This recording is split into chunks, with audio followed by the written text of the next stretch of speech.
não parar, não precipitar e não retroceder. Então dizer para esse cara, sabe quando nós vamos parar? Nunca. Nunca na sua porca vida, né? Do canal, tranquilo? Então, na nossa comunidade do YouTube a gente sempre deixa alguma postagem juntamente com alguns links de livros para vocês adquirirem, e também deixamos sempre aqui nos comentários e na descrição do vídeo nossas redes sociais. Então se inscreva no canal, siga a gente nas redes sociais e quem puder apoie o nosso canal financeiramente.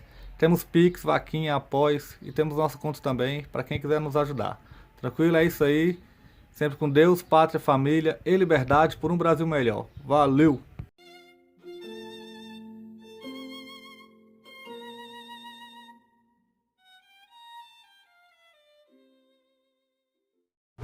Se no seu aspecto ideológico a esquerda moderna foi muito vamos dizer, o marxismo moderno foi muito reformado em função do pensamento da escola de Frankfurt, no aspecto estratégico ela foi amplamente modelada pelo Antônio Gramsci. Então, por exemplo, coisas como gaysismo, feminismo, etc., tudo isso aí é a escola de Frankfurt, né? Mas a montagem estratégica é a do Antônio Gramsci. E o preceito número 1 do Antônio Gramsci é jamais professar o marxismo em público. Nunca. Nunca você fazer propaganda comunista. Ele disse: o nosso objetivo é fazer que através da revolução cultural e da ocupação de espaços, todo mundo se torne socialista sem saber. Então é uma mudança profunda operada na consciência da sociedade, de modo que ela apoie todas as políticas socialistas sem nem saber que são socialistas. E de fato não precisa saber. Não é isso? Você pode, por exemplo, formular os objetivos do movimento feminista em termos perfeitamente capitalistas. De mercado de trabalho, de consumo, de legislação trabalhista. Você pode, é coisa mais fácil. Só que nenhum desses movimentos foi concebido para operar sozinho no ar.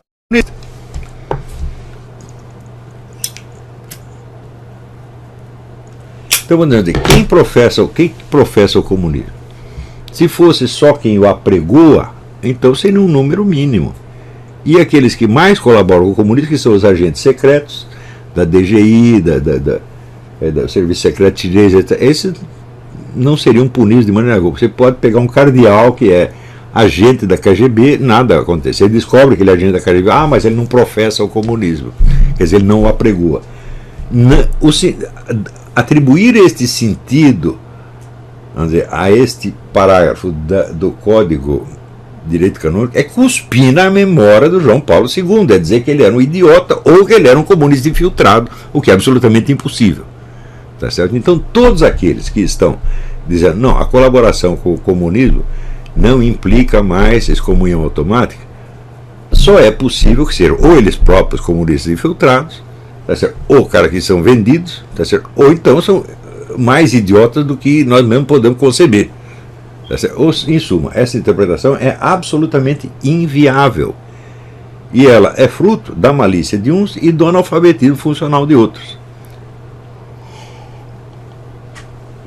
Analfabetismo funcional, que note bem, isso é uma coisa que eu vou aprofundar no curso extra que eu vou dar sobre isso aí.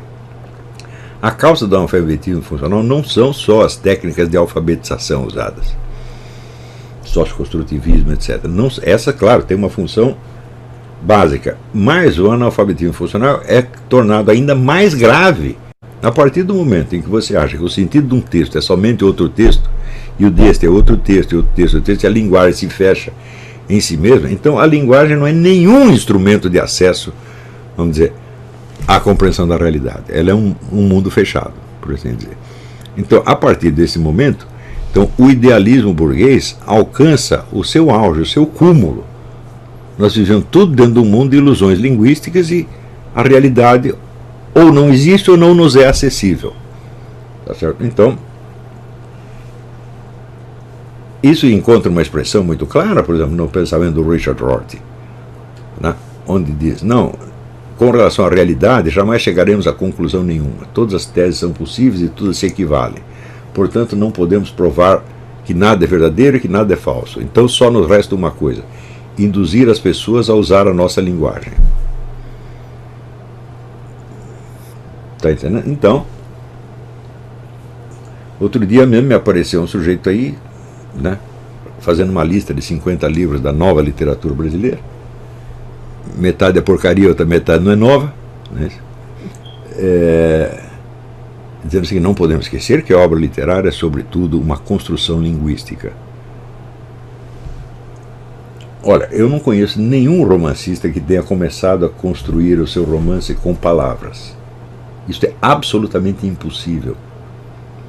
Ele tem que pensar fatos, cenas, pessoas. Daí ele vai gradativamente encontrando a fórmula linguística. A fórmula linguística é a última coisa que ele faz, né?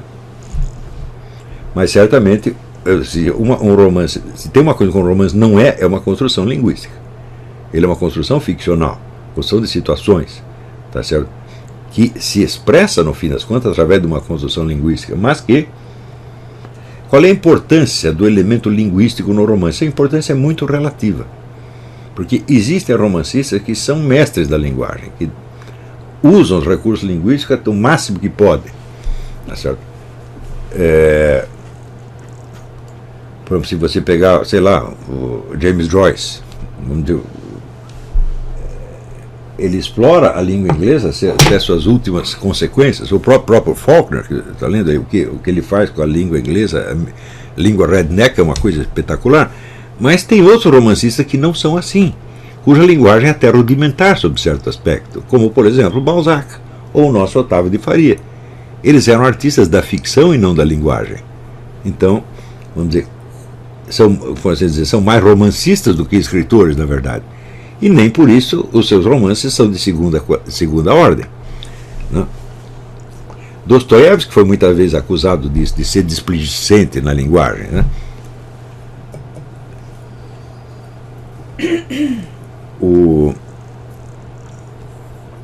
Então, esta ideia da construção linguística é uma espécie de radicalização do idealismo burguês.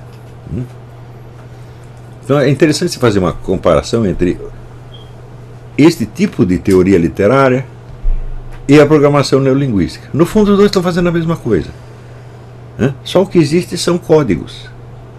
Não existe realidade. E você mudando o código, você vê tudo de maneira diferente, tudo passa a ser diferente para você. Tá certo? Então, é claro que uma pessoa treinada assim jamais vai poder compreender o marxismo e, por isto mesmo, está colaborando com o marxismo, sem perceber. Porque ela está fazendo o quê? A autodemolição da cultura que o marxismo quer destruir, né? O marxismo tenta destruir os valores culturais da civilização burguesa, porque, na verdade, quando ele fala burguesa, ela não é burguesa, porque vem muito anterior, é muito anterior à burguesia. Para você dizer que a Igreja Católica é cultura burguesa, é o fim da picada, tá certo? Mas para o marxista então, o marxista se esforça em destruir certos valores e o não marxista, o burguês, se esforça para transformar esses valores em coisas inacessíveis. Então eu estou dizendo que isso não vale nada e você está tornando isto inacessível. Portanto, foi neutralizado completamente. Está entendendo? Esse é o processo. Então, tudo isso aqui para interpretar duas palavrinhas do código. Tudo isso está implícito na linguagem do código. Tá certo? E eu não posso admitir, vamos dizer, essa é uma coisa que você tem que aprender logo em qualquer interpretação de texto, é o seguinte: você tem que excluir a interpretação absurda, né? A não ser que haja um intuito irônico de promover o absurdo, o que evidentemente no Código de Direito Canônico ninguém vai fazer, tá certo? O Código de Direito Canônico não é, sei lá, um poema de Rimbaud, você está entendendo? Não é teatro do Eugênio Ionesco, né? Então, é evidente que a linguagem de um código não é irônica, é uma linguagem literal e precisa, de tal modo que as palavras designem ou atos ou coisas reconhecíveis. Então, por aí você vê a monstruosidade dessa interpretação, que o clero brasileiro praticamente inteiro subscreveu. O que mostra, então, o sucesso e a glória do marxismo no meio católico brasileiro.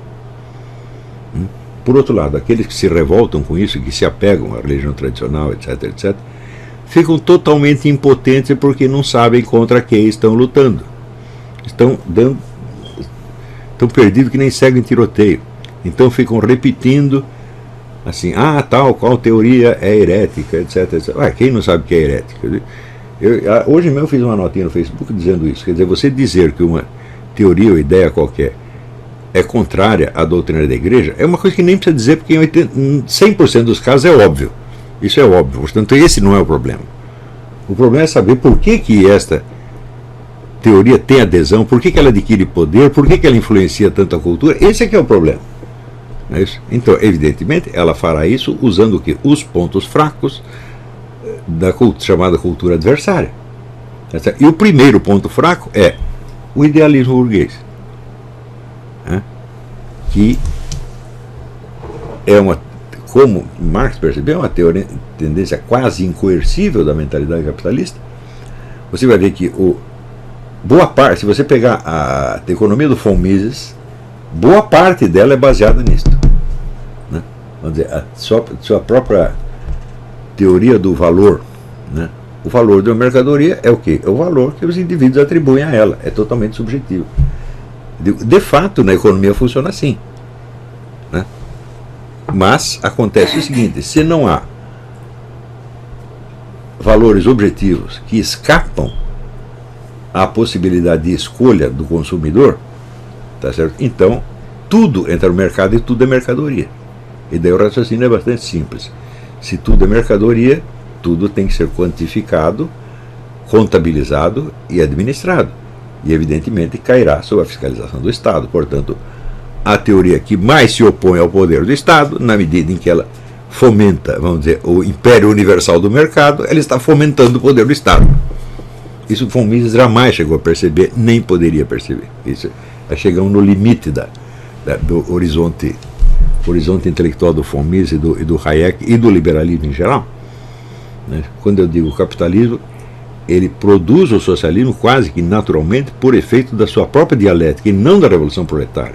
A Revolução Proletária não existe mais, já acabou, ninguém mais fala disso, nem os comunistas falam da Revolução Proletária, meu Deus do céu. Mas, por que o poder do Estado aumenta e aumenta e aumenta e aumenta e aumenta sem parar, inclusive quando os liberais estão no poder? Porque, na medida em que o mercado se torna a medida de todas as coisas, os valores de fora do mercado, os valores externos, os valores culturais, morais, religiosos, são abolidos e viram mercadoria também. Então eles também são quantificados, contabilizados e administrados. E, evidentemente, isso acaba aumentando o poder do Estado, quer você queira, quer não queira.